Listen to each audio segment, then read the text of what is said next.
जब हम बसंत का नाम सुनते हैं तो जहन में रंग, पतंगे और खुशी आती है, लेकिन बहुत कम लोग जानते हैं कि बसंत महज एक त्योहार नहीं था, बल्कि ये एक मुकम्मल तहजीब, एक सोच और एक दौर की नुमाइंदगी करता था। ये कहानी है हजारों साल पुरानी, जिसमें मजहब से ज्यादा सकाफत बोलती है और सियासत से ज्यादा इंसान। तारीख बताती है कि बसंत का जिक्र इब्तदाई सदियों में बर्रे सगीर पाको हिंद में मिलता है, जब ये खित्ता फितरत से जुड़े मौसमों के त्यौहार मनाया करता था। वक्त गुजरा तो ये रिवायत दहली सल्तनत के दौर में पहुंची। 13वीं सदी में सुल्तान गयासुद्दीन बलबन के जमाने में बसंत दरबार तक आई। बाद में अमीर खिसरो की शायरी ने इसे अवाम और खवास दोनों में मकबूल बना दिया। फिर मुगल दौर आया, खास तौर पर अकबर, जहांगीर और मलका नूरजहां के जमाने में बसंत ने शाही त्यौहार की शक्ल इख्तियार की और यही रिवायत आगे चलकर लाहौर की पहचान बनी। ये वो त्यौहार था जिसमें आसमान सिर्फ ऊपर नहीं होता था, बल्कि लोगों के दिलों में भी उतर आता था। आज हम बसंत को सिर्फ पतंग तक महदूद समझते हैं, मगर हकीकत में बसंत एक ऐलान था कि जिंदगी ने एक बार फिर मुस्कुराना शुरू कर दिया है। लफ्ज बसंत दरअसल संस्कृत के लफ्ज वसंत से निकला है,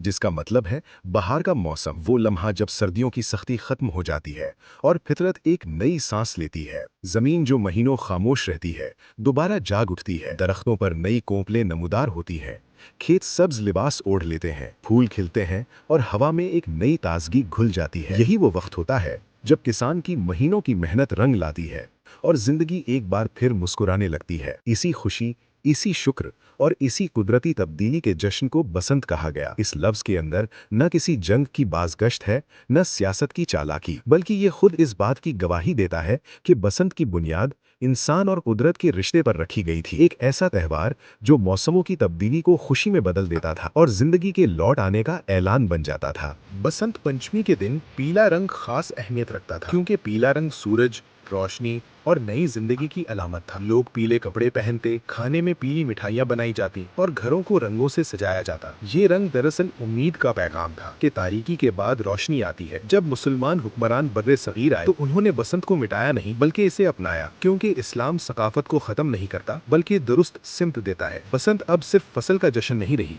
बल्कि शायरी, मौसीकी और इज्तमाइयत का हिस्सा बन गई। ये त्यौहार अब सबका हो चुका था। दिल्ली के सुल्तान गयासुद्दीन बलबन अपने बेटे की वफात पर शदीद गम में मुब्तला थे। कहा जाता है कि दरबार में खुशी खत्म हो गई थी। ऐसे में बसंत के मौके पर लोग पीले कपड़ों में नजर आए, गीत गाए गए और फिजा बदली। यही वो लम्हा था जब बादशाह ने महसूस किया कि खुशी भी इंसान की जरूरत है। अमीर खुसरो, जो फारसी और हिंदी के अजीम शायर थे, उन्होंने बसंत को शायरी की जबान दी। उनकी नज़मों ने बसंत को जिंदा कर दिया। बसंत अब सिर्फ आसमान में नहीं, लफ्जों में भी उड़ने लगी। यही वो लम्हा था जब बसंत शाही सकाफत का हिस्सा बन गई। मुगल बादशाह अकबर बसंत को बाकायदा शाही त्यौहार के तौर पर मनाते थे। दरबार पीले रंग में सजाया जाता, फनकार बुलाए जाते और इज्तिमाई खुशी का एहतमाम होता। अकबर का मानना था कि तहजीब वो होती है जो सबको साथ लेकर चले। बादशाह जहांगीर और मलका नूरजहां बसंत के बड़े शौकीन थे। नूरजहां खुद पतंगबाजी का इंतजाम करवाती और छतों पर महफिलें सजती थीं। और फिर एक वक्त आया जब बसंत ने शाही महलों की दीवारें उबूर कर ली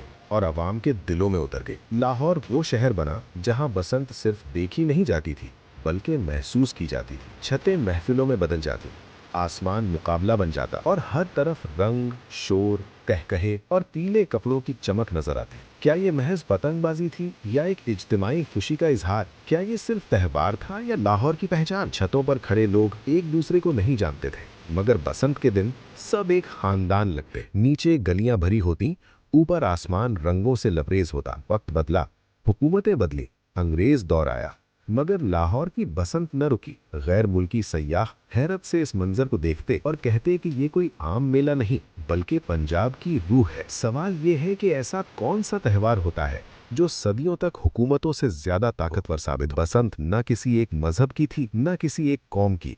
ये उस मिट्टी की सांस थी। किसान के खेत से लेकर शायर की नज्म तक और बादशाह के महल से लेकर आम आदमी की छत तक पहुंची। और आज अगर आसमान पर वो रंग कम है तो क्या बसंत खत्म हो गई, या वो अब भी लाहौर के दिल में जिंदा है, याद बनकर, इंतजार बनकर, उस दिन के लिए जब शहर एक बार फिर रंगों से भर जाएगा? आज सवाल ये नहीं कि बसंत वापस आएगी या नहीं, सवाल ये है कि अवाम इसे किस नज़र से देखती है। बुजुर्गों के लिए ये यादों का दरीचा है, नौजवानों के लिए एक अनकही कहानी और लाहौर के लिए अपनी शनाख्त की बाज़गश्त। अगर वाकई बसंत इतने बरसों बाद फिर मनाई जाती है तो क्या ये सिर्फ लाहौर तक महदूद रहेगी या ये त्यौहार एक बार फिर पूरे पंजाब बल्कि पाकिस्तान के मुख्तलिफ शहरों में अपनी जगह बना सकेगा? क्या हम इसे महफूज, जिम्मेदार और सकाफती अंदाज में मना पाएंगे या माजी की गलतियां फिर दोहराई जाएंगी? आज बसंत एक त्यौहार नहीं बल्कि एक इम्तिहान है, हमारी सोच का, हमारी तहजीब का और हमारे इज्तिमाई रवैये का। आप क्या समझते हैं?